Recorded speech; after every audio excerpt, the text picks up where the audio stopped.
नमस्कार दोस्तों, कैसे हैं आप लोग। जहाँ पे पिछली बार चैप्टर ख़त्म किया था वहीं से शुरुआत करेंगे फिजियोग्राफी। देखिए चैप्टर नंबर 2 चल रहा है India physical environment 11th class की ज्योग्राफी की किताब का। फिजियोग्राफी से यहाँ पे शुरुआत कर रहे हैं। What is actually physiography of India. तो भाई आप देखिए, जो भी एक एरिया का करंट स्ट्रक्चर है वो स्ट्रक्चर बहुत सारे प्रोसेसेस और स्टेजेस ऑफ डेवलपमेंट की वजह से बना हुआ है, और इसी फिजियोग्राफी को पढ़ना, इस स्ट्रक्चर के बनने की वजह, अभी के लिए स्ट्रक्चर क्या क्या है, उसके फिजिकल फीचर्स क्या क्या हैं, इन सब चीज़ों को समझना, इसी को आप एक ब्रॉड टर्म्स में फिजियोग्राफी बोलते हो। ठीक है भाई। इंडिया के लैंड की अगर आप बात करोगे तो it is characterised by a great diversity of physical features. इसकी डाइवर्सिटी के बारे में हमने पिछली वीडियो में बात की थी। तो ये इंडिया है, तो भैया ऊपर आपकी हिमालयाज हैं, ज़बरदस्त रग्ड टोपोग्राफी है, बहुत सारी माउंटेन रेंजेस हैं वहाँ पे, peaks, beautiful valleys, deep gorges, ये सब है।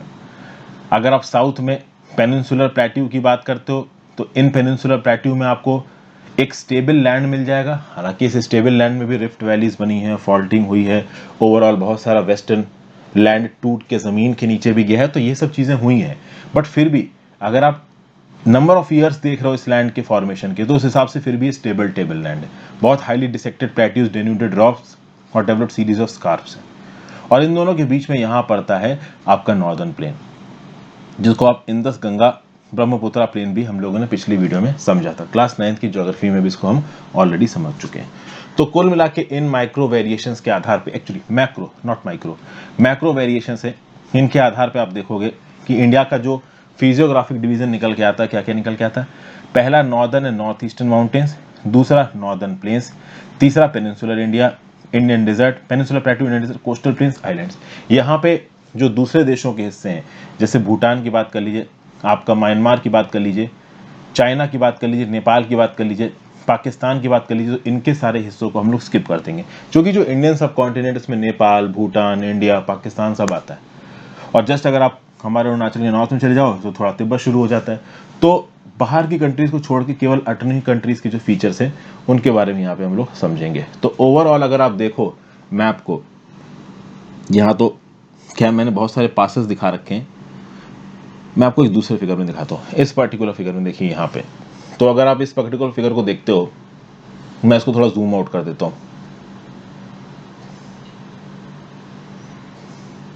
तो आपको हिमालयाज और नॉर्थ ईस्ट मानसून का माउंटेन्स कहाँ समझ में आएंगे, तो ये पूरी की पूरे आपके हिमालयाज हैं। अब इसमें ऑब्वियस ही बात है, आप नेपाल, चाइना को इंक्लूड नहीं करोगे, केवल इंडिया की बात होगी। और ये नॉर्थ ईस्ट के भी जो हिल्स हैं ये भी पहले फिजियोग्राफिक डिवीजन में इन्वॉल्व है।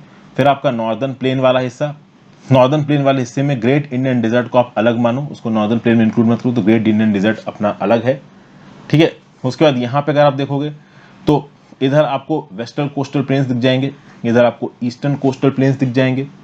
तो हमने ये देखा क्या क्या, coastal plains, desert, peninsular plateau, northern block और आइलैंड्स। तो आइलैंड्स में आपको नीचे यहाँ पे अंडमान निकोबार आइलैंड्स नजर आ रहे हैं, और इधर आपको लक्षद्वीप नजर आ रहे हैं। इनके लिए जो मैंने रेफरेंस वीडियो बनाई है वो भी मैं बताऊंगा, और इन जो ब्रॉड फिजियोग्राफिक डिवीजन है ना, इनके सब क्लासिफिकेशंस भी मैं आपको यहाँ पे बताने वाला हूँ।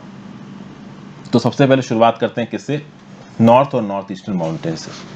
अगर आप नॉर्थ और नॉर्थ ईस्टर्न माउंटेन्स की बात करते हो तो इसमें हिमालयाज भी हैं, नॉर्थ ईस्टर्न हिल्स भी हैं।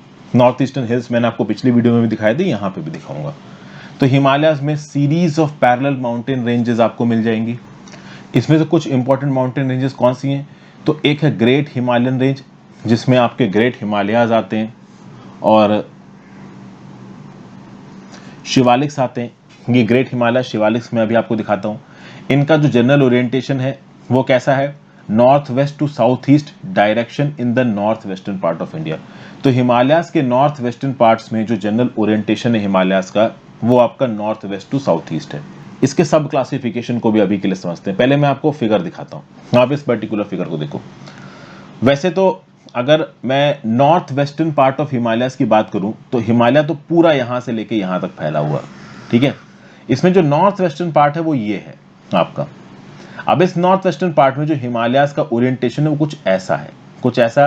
तो अगर आप इसको नॉर्थ मान लो, इसको साउथ मान लो, इसको ईस्ट मान लो, इसको वेस्ट मान लो, तो ये वाली जो डायरेक्शन है वो क्या हो जाएगी, नॉर्थ वेस्ट हो जाएगी, और ये वाली डायरेक्शन साउथ ईस्ट हो जाएगी।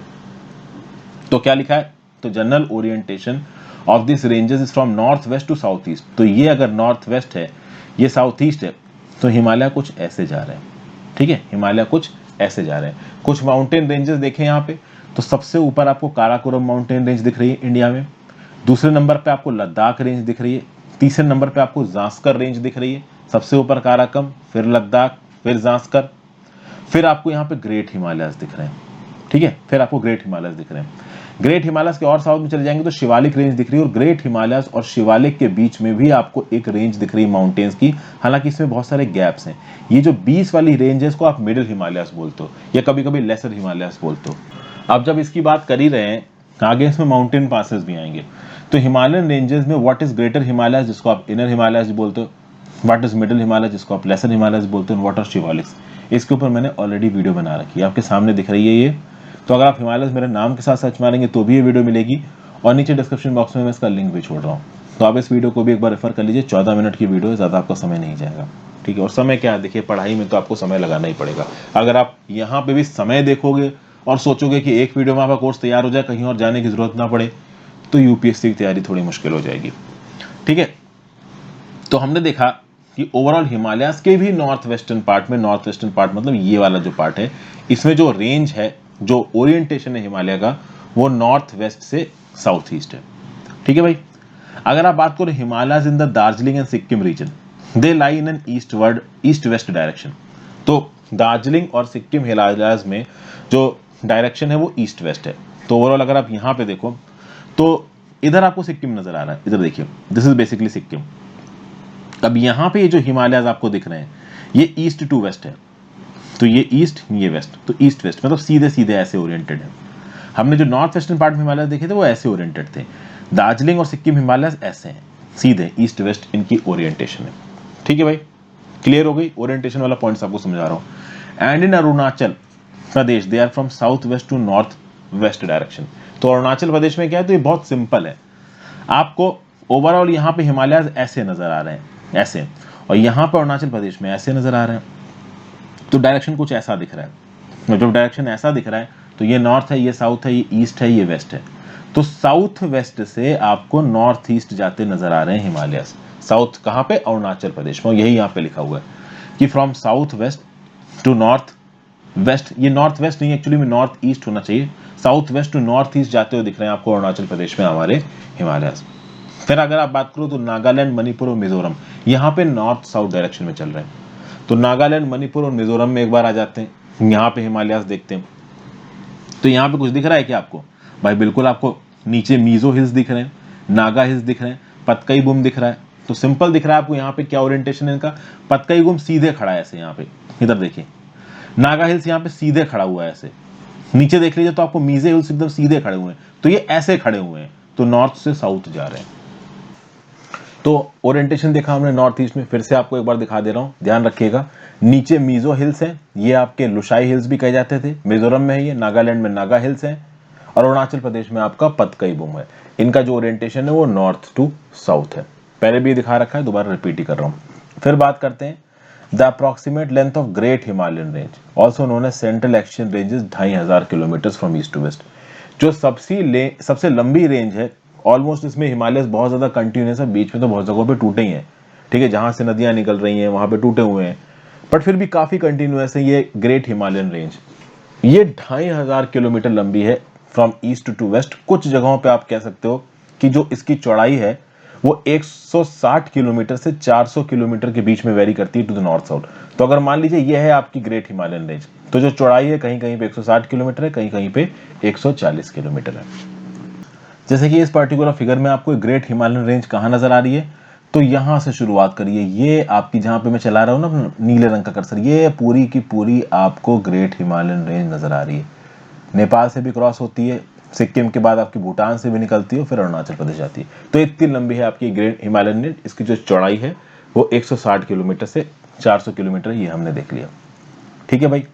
तो आप कह सकते हो एक लॉन्ग और स्ट्रॉन्ग वॉल की तरह है, इंडियन सब कॉन्टिनेंट और सेंट्रल और ईस्ट एशियन कंट्रीज के बीच में एक लंबी और एक ताकतवर दीवार। अब अगर देखें तो क्या बताया गया, it is not the only physical barriers, मतलब Himalayas they are not the only physical barriers, they are also a climate barrier, they are also a drainage barrier, they are also a cultural divide. अभी इसका क्या मतलब हुआ कि there are climate barrier, there are drainage barrier, there are culture divide. इसको देखिए समझने की कोशिश करते हैं। ओवरऑल यहाँ पे आपको हिमाचल प्रदेश, ये सॉरी हिमालयाज नजर आ रहे हैं। अब अगर हिमालयाज के नॉर्थ पे देखोगे तो आपको तिब्बत दिखेगा, और इसके साउथ पे आ जाएंगे तो आप इंडिया में एंट्री मार जाओगे। अब ये अलग बात है कि जो तिब्बत है वो अरुणाचल प्रदेश के साथ, नेपाल के साथ, आप कह लो कि हिमाचल प्रदेश के साथ, इन सबके साथ बाउंड्री बना रहा है। बट आप पॉइंट समझने की कोशिश करिए, ये जो हिमालयाज है बहुत ऊंचे रहे और हमेशा टेक्नोलॉजी इतनी इवॉल्व नहीं थी। तो ओवरऑल इन हिमालयाज के ऐसे खड़े होने की वजह से जो तिब्बत वाला इलाका है ना, और जो इंडियन मेनलैंड है, ये काफी सेग्रीगेटेड रहा है। ठीक है, तो कल्चरल डिवाइड इसने यहां पे बना दिया है। तो हिमालय की वजह से तिब्बत के तरफ के लोग इंडिया के साथ ज्यादा इंटरमिंगल नहीं कर पाए, ना ही इंडिया के लोग तिब्बत के लोगों के साथ ज्यादा इंटरमिंगल कर पाए। तो एक प्रकार का कल्चरल डिवाइड बन गया है। आप चाइना साइड चले जाओ, कुछ भी खा रहे हैं, ठीक है, चमगादड़ खा रहे हैं, कुछ भी खा रहे हैं, कम से कम इंडिया में लोग चमगादड़ तो नहीं खाते हैं। तो क्या है, ये कल्चरल डिवाइड है। का मतलब चूंकि इतने बड़े हिमालयास खड़े थे, तो उनकी वजह से हुआ ये कि तिब्बत के साइड के लोग और इंडिया के साइड के लोग ज्यादा मिल नहीं पाया। वो अलग बात है कि जो एंटरप्राइजिंग इंडिविजुअल्स थे, जो खतरनाक वाले टूरिस्ट थे, वो एंशिएंट टाइम में भी घूमते रहते थे। तो घूमने उमने वाले बहुत सारे जुआनजांग, पता नहीं कितने स्कॉलर्स चाइना से इंडिया में आए, इंडिया से चाइना में गए, तो घुमक्कड़ तो कहीं भी क्रॉस करके चले जाएंगे। लेकिन डेली मर्रा की जिंदगी में जो लोगों का इंटरेक्शन होता है वो इन हिमालयास की वजह से बंद हो गया। तो इसलिए कल्चरल डिवाइड बन गया। हिमालय के नॉर्थ में तिब्बत अलग कल्चर, साउथ इंडिया अलग कल्चर। नेक्स्ट ये क्लाइमेट डिवाइड कैसे है? तो क्लाइमेट डिवाइड तो देखिए हो गई। अब इतने बड़े हिमालयास खड़े हैं, तो चाइना के ऊपर रशिया और मंगोलिया से जो साइबेरियन विंड्स आती हैं, जो ठंडी हवाएं आती, ठंडी बर्फीली हवाएं, वो बर्फीली हवाएं हमारे इंडियन प्लेन्स में भी एंट्री मार जाती, पर वो नहीं मार पाती हैं, क्योंकि बीच में हमें प्रोटेक्ट करने के लिए हिमालयास खड़े हुए हैं। अगर आप तिब्बत साइड जाओगे, इनफैक्ट चाइना मेनलैंड में जाओगे, ठंडियों के समय पे भीषण ठंडी पड़ती है। लेकिन हमारे यहाँ पे ठंडियों के समय पे प्लेन्स में सर्दी पड़ती है, उतनी नहीं पड़ती है। उसका रीजन क्या है? हिमालयास है वो रीजन। ये हिमालयास, ये जो ठंडी हवाएं आती हैं साइबेरिया से, इनको ब्लॉक कर देते हैं। तो सर्दी के समय पे ये जो हमारा इंडियन लैंड मास, जो कि ऑलमोस्ट जमने की कगार पे पहुंच जाता है इन साइबेरियन विंड्स की वजह से, उसके ऊपर एक मॉडरेटिंग इफेक्ट आ जाता है ड्यू टू हिमालयास। तो आप कह सकते हो एक क्लाइमेट डिवाइड भी लाया। तो क्लाइमेट डिवाइड हो गया, कल्चरल डिवाइड हो गया। अब आप बात करते हो ड्रेनेज।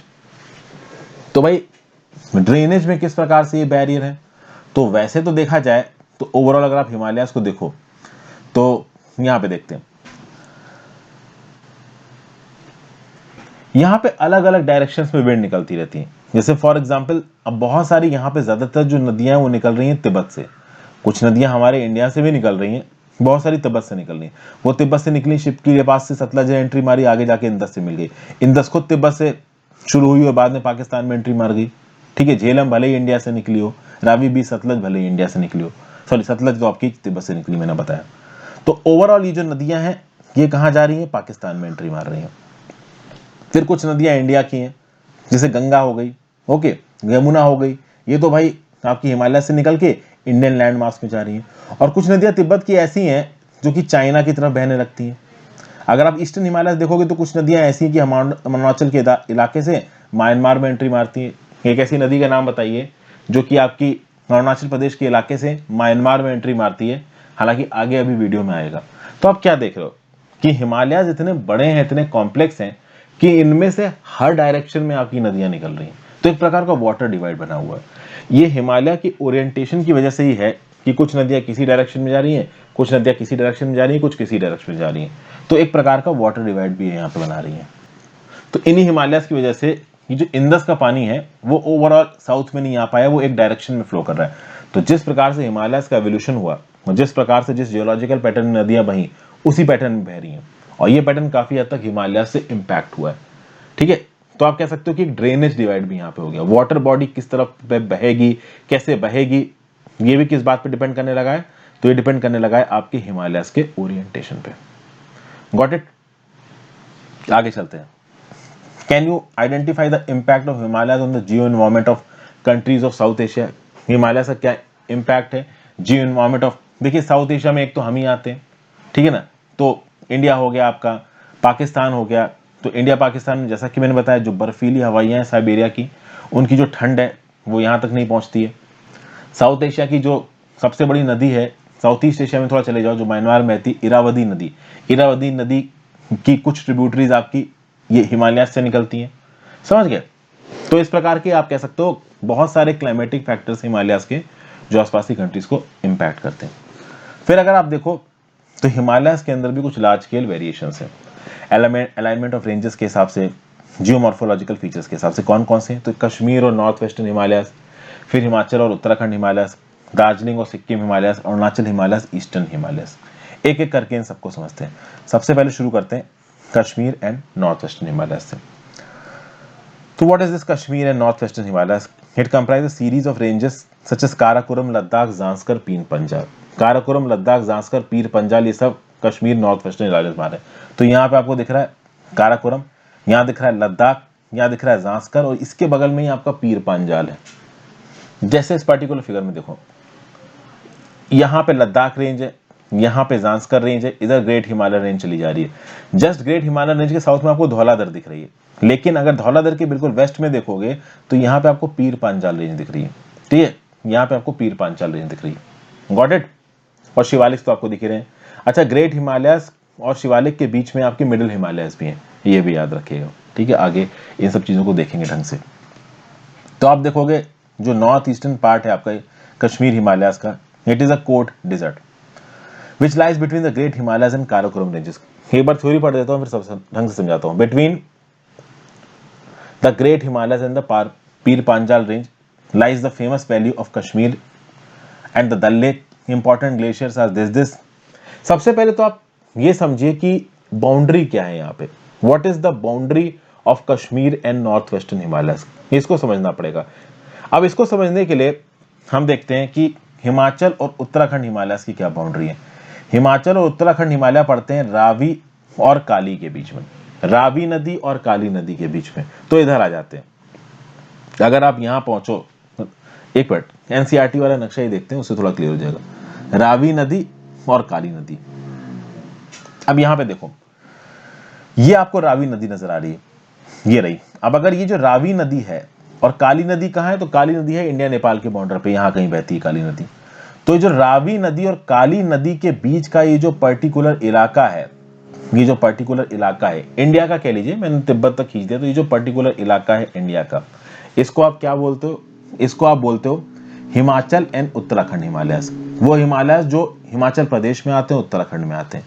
तो ये तो मैंने हिमाचल और उत्तराखंड हिमालयस बताया। अब आप बोलोगे सर अभी तो कश्मीर हिमालय की बात कर रहे थे, आप यूं क्यों बताने लगे? वो मैं इसलिए बताने लगा क्योंकि इस रावी नदी के ऊपर ये जितना भी आपका हिमालय बचा है जो कि इंडियन मेनलैंड में पड़ता है, ये भैया आ जाएगा आपका कश्मीर हिमालय में।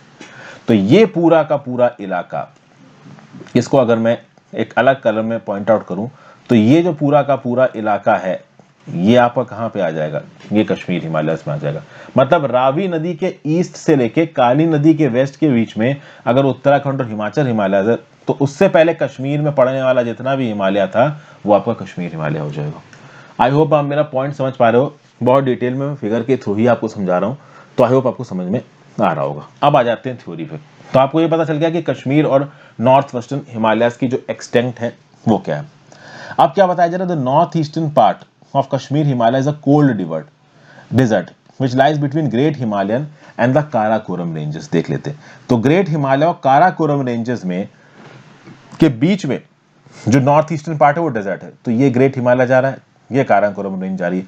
तो ये जो पूरा का पूरा इलाका बताया जा रहा है यहाँ पे, जो कि आज की डेट का लद्दाख है मैक्सिमम, ये पूरा का पूरा ड्राई इलाका है, पूरा का पूरा कोल्ड है। यहाँ पे ज्यादा आप कह सकते हो पानी वगैरह नहीं बरसता, प्रेसिपिटेशन नहीं होता, कह सकते हो कि आप ये ड्राई है, कोल्ड डिजर्ट है। कोल्ड डिजर्ट मतलब ड्राई है और एकदम ठंडा इलाका है ये।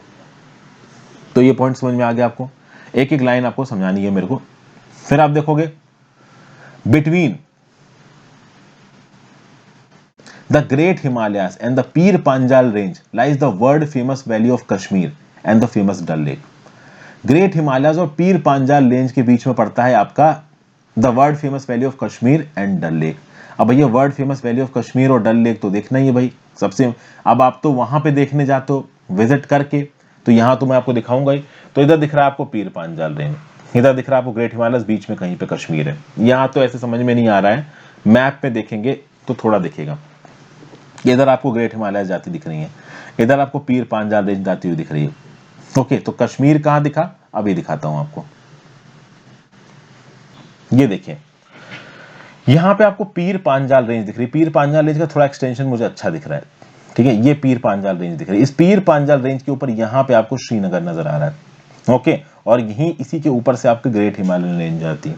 तो ग्रेट हिमालयन रेंज और पीर पांजाल के बीच में आता है श्रीनगर, और श्रीनगर में ही आपका डल लेक, डल झील, ठीक है। डल झील में बैठ के आप लोग बोटिंग वगैरह करते हो। डल झील तो खैर मैं गया भी हूँ, और सच में जबरदस्त लेक है। अगर आप उस लेक में देखोगे ना, आपको उसकी पूरी डेप्थ नजर आएगी। आज तक अगर आप देखो तो ऐसी बहुत ही कम, मैंने एक्चुअली में शायद कोई लेक मैंने नहीं देखी होगी, मैं बहुत सारी लेक्स के ऊपर मैंने बोटिंग की है, किसी का भी पानी इतना क्लीन नहीं होता है कि आप पानी के आर पार जमीन तक देख पाओ। एक डल झील ऐसी लेक है जिसके पानी में जब आप देखोगे ना, तो आपको नीचे जमीन दिख रही होगी, डेप्थ दिख रही होगी, उसका पानी इतना क्लीन है। बाकी जगहों का पानी मुझे कहीं इतना क्लीन नहीं दिखा कि आप उस पानी में देखो तो आपको नीचे की मतलब जो बिल्कुल सतह है वो नजर आए, कहीं नहीं नजर आती। एक डल झील में नजर आती है, हालांकि मैं बहुत साल पहले गया था, अभी के हालात मुझे नहीं पता। कोई अगर कश्मीर से, श्रीनगर से मेरा स्टूडेंट देख रहा हो तो वो बताओ भाई, आज भी ऐसा होता है क्या? क्योंकि कश्मीर में भी इन्वायरमेंटल पॉल्यूशन, डल लेक के गंदा होने की खबरें, ये सब देखिए आती रहती है। हर चीज गंदी हो रही है, साफ तो इंडिया में वैसे भी कुछ नहीं हो रहा है। फिर आगे बात करें, ये तो दूसरा पार्ट है, अपने पहले पार्ट को कंटिन्यू रखते हैं।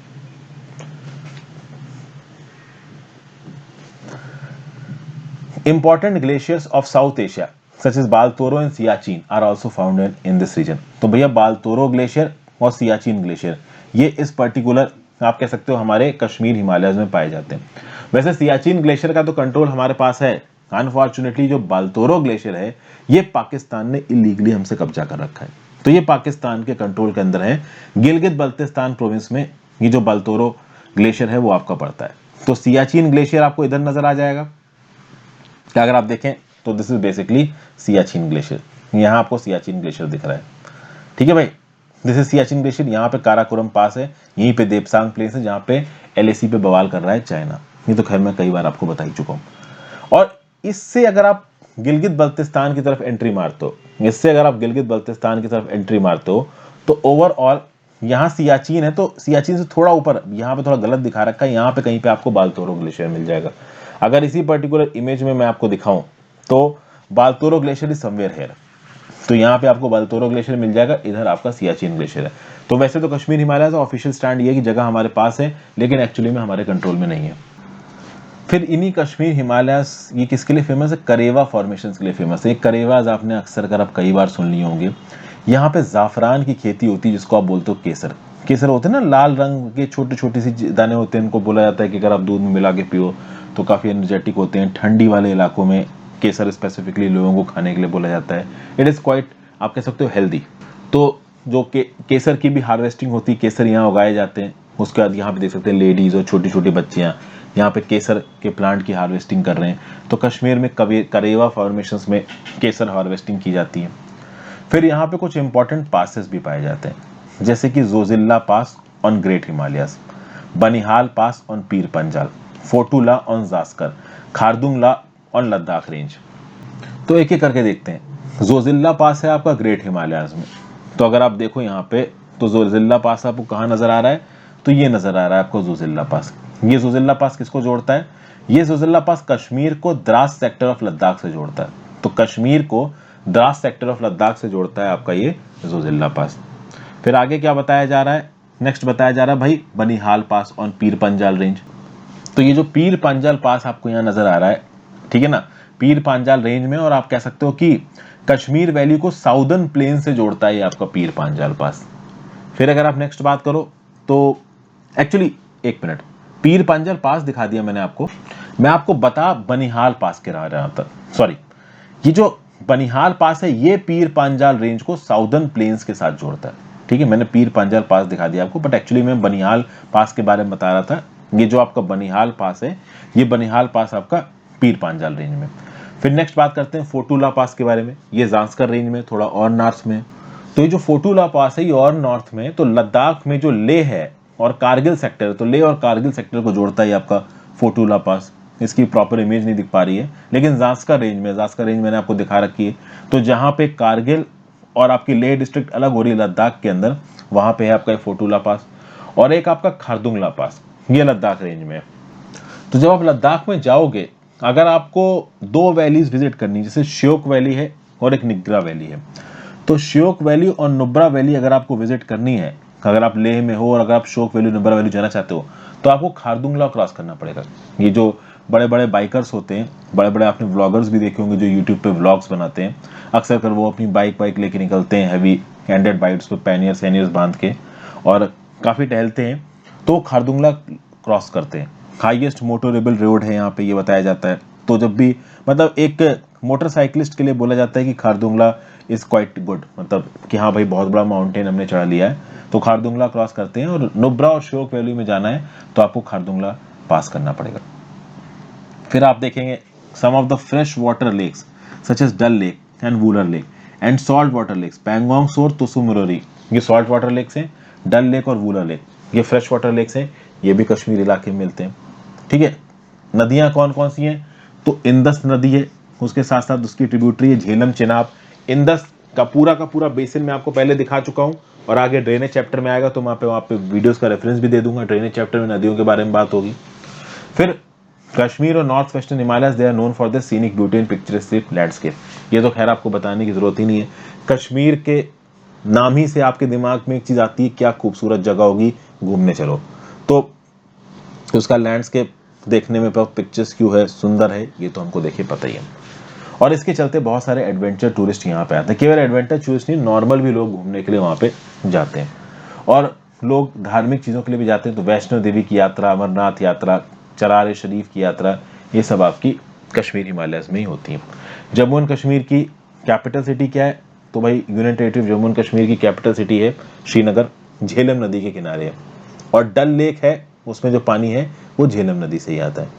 ठीक है भाई, फिर क्या बताया जा रहा है, झेलम नदी in the valley of Kashmir is still in its youth stage and yet forms meanders, a typical feature associated with the mature stage in the evolution of fluvial landform। अब आपका दिमाग खराब हो गया हुआ कुछ चीजों को देख के, अगर आपने ठीक से पहले पढ़ाई नहीं की है। meanders a typical feature associated with the mature stage in the evolution of fluvial landform, ये सेंटेंस समझ में ही नहीं आया होगा बहुत सारे लोगों को, और ये बहुत अंडरस्टैंडेबल, आपको ये सेंटेंस नहीं समझ में आया। 11th क्लास की फिजिकल ज्योग्राफी की किताब जब आप मेरी खत्म कर लोगे, तो जितने भी फ्लूवियल लैंडफॉर्म्स होते हैं, रिवर के फ्लो की वजह से जो भी लैंडफॉर्म्स बनते हैं, इरोजनल लैंडफॉर्म्स, डिपोजिशनल लैंडफॉर्म्स, ये सब मैंने आपको पढ़ाया है। तो 11th की फिजिकल ज्योग्राफी देखो। मिएंडर्स क्या है कि नदियां जब बहुत गोल गोल गोल गोल पैटर्न बनाते हुए बहती हैं, इनको आप मिएंडर्स बोलते हो। ठीक है भाई, यहाँ पे ऑक्सबो लेक्स बनते हैं, सैंड बार्स बनते हैं, ठीक है, बहुत सारी चीजें बनती हैं, इनको आप फ्लूवियल लैंडफॉर्म्स बोलते हैं। कुछ इरोजनल होते हैं और कुछ आपके डिपोजिशनल होते हैं। तो अब होता यह है कि जो मिएंडर्स हैं ये कहाँ बनते हैं, ये एक रिवर की मैच्योर स्टेज में बनते हैं। मैंने आपको पहले भी पिछली वीडियो में भी एक डायग्राम बना के समझाया था, फिर से बताता हूँ कि रिवर जब किसी माउंटेन से नीचे गिरती है तो उसकी यूथफुल स्टेज होती है, उसमें बहुत ताकत होती है, लेकिन जब वो प्लेन में आ जाती है तो आप कह सकते हो कि ओल्ड और मैच्योर स्टेज में पहुंचने लगती है। तो ओल्ड और मैच्योर स्टेज में आप देखोगे कि जो रिवर होती है ना, उसका स्लोप बहुत ग्रेजुअल होता है, तो बहुत धीरे धीरे बह रही होती है, तो लेटरल इरोजन होता है, वो मिएंडर करती है। लेकिन जब वो हिमालय में पहाड़ी इलाके में बह रही होती है, तो चूंकि हिमालयन टोपोग्राफी है, पहाड़ी टोपोग्राफी है, वहां पे उसको मिएंडर करने की जगह नहीं मिलती है। उसके बाद भी ये जो झेलम नदी है, जो कि अभी पहाड़ों में है, और पहाड़ों में होने की वजह से युद्ध स्टेज में है, वहां पे अभी अभी निकली है ये पहाड़ों से, उसके बाद भी ये मिएंडर बना रही है। तो ये कैसे मिएंडर बना रही है, इसका रीजन आपको पता है? देखिए क्या बताया गया है, इंटरेस्टिंग फैक्ट, इस फैक्ट को पढ़िए, बड़ा अच्छा फैक्ट है। In Kashmir valley the meanders in Jhendalam river are caused by the local base level provided by the erstwhile larger lake, of which present Dark Lake is a small part। समझिए, मिएंडर बनाने के लिए एक बहुत बड़ी सपाट जमीन चाहिए जिसका ग्रेडियंट ज्यादा ना हो। फिर से सुनिए, मिएंडर बनाने के लिए एक बहुत बड़ी सपाट, एक बहुत बड़ा प्लेन इलाका चाहिए जिसका ज्यादा, आप कह सकते हो मतलब स्लोप ज्यादा ना हो, मतलब बहुत ज्यादा स्टीप ना हो, ऐसा ना हो, मतलब सपाट हो, प्लेन हो। तो ऐसे केस में हमें माउंटेन्स में बहुत ज्यादा प्लेन इलाके मिलते नहीं, क्योंकि माउंटेन टोपोग्राफी है। तो माउंटेन टोपोग्राफी में आपके मिएंडर्स नहीं बनते, बट फिर भी आपके कश्मीर वैली में ये जो झेलम नदी है ये मिएंडर बना रही, क्यों बना रही है? क्योंकि ऐसा बोला जाता है कि यहाँ पे इस इलाके में, जहाँ पे डल लेक है, डल लेक एक बहुत छोटी लेक है, इससे बहुत गुना बड़ी एक लेक हुआ करती थी, ठीक है ना। और उस बहुत बड़ी लेक के चलते क्या हुआ कि बहुत सारा जो इलाका था ना वो सपाट जमीन में बदल गया। उस लेक में सेडिमेंट डिपॉजिट्स हुए, एक बहुत बड़ी सपाट जमीन बन गई पहाड़ों के बीच में, और वो इतनी बड़ी थी जमीन कि यहां पे झेलम नदी को मिएंडर करने के लिए जगह मिल गई। यानी कि अगर नदी को पहाड़ों में भी एक ग्रेजुअल स्लोप मिलता है और ओवरऑल वहां पे एक बड़ा सपाट जगह मिलती, ग्रेजुअल स्लोप मिल रहा है, प्लेन इलाका बड़ा मिल रहा है, तो पहाड़ों में भी मेंटेन बना सकती हैं नदियां, भले वो अपने यूथफुल स्टेज में हो। और ये यहाँ पे झेलम ने किया है। तो आज की जो डल लेक है वो बहुत छोटी है, एक समय पे जो डल लेक थी वो बहुत बड़ी हुआ करती थी। उस बड़ी लेक की वजह से एक बहुत सपाट और प्लेन इलाका बन गया है। अब वो प्लेन इलाके में बहुत कम जगहों में डल लेक बची और बाकी जगहों में आप कह सकते हो प्लेन्स हैं और झेलम नदी बह रही है। तो झेलम नदी को माउंटेन टोपोग्राफी के बीच में एक बिल्कुल बेस और सपाट इलाका मिल गया, तो उसको मिएंडर करने का मौका मिल गया। अब आप बोलोगे मिएंडर करना क्या है? 11वीं क्लास की फिजिकल ज्योग्राफी देखो, मैं फ्लूवियल लैंडफॉर्म्स यहां समझाने बैठ गया तो हो चुका काम।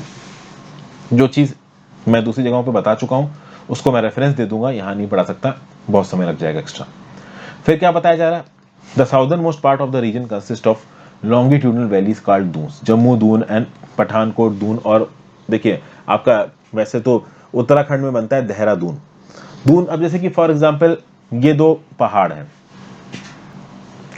मान लीजिए ये एक पहाड़ है, ये एक पहाड़ है। अब पहाड़ बहुत ज्यादा अगर स्टीप होंगे तो जो वैली होगी वो बहुत ज्यादा डीप होगी, यू शेप बहुत ज्यादा डीप होगी। लेकिन जब वैली ज्यादा डीप ना हो, जब वैली ज्यादा डीप ना हो, ओवरऑल उसमें अंदर थोड़ा आपको प्लेन इलाका भी मिल जाए, ओके, ये ब्रॉड हो, इसका बेस बिल्कुल वी शेप्ड वैली ना हो, तो ऐसे केसेस में इन इलाकों में क्या बनते हैं? दून बनते हैं। जैसे देहरादून हो गया, खैर वो उत्तराखंड हिमालय में बनता है, तो आपको कश्मीर हिमालय में जम्मू दून और पठानकोट दून बनते हुए मिल जाएंगे। तो आई होप इस पर्टिकुलर वीडियो में मैंने जस्टिस किया हो, आपको काफ़ी सारी चीज़ें सिखाई हूँ।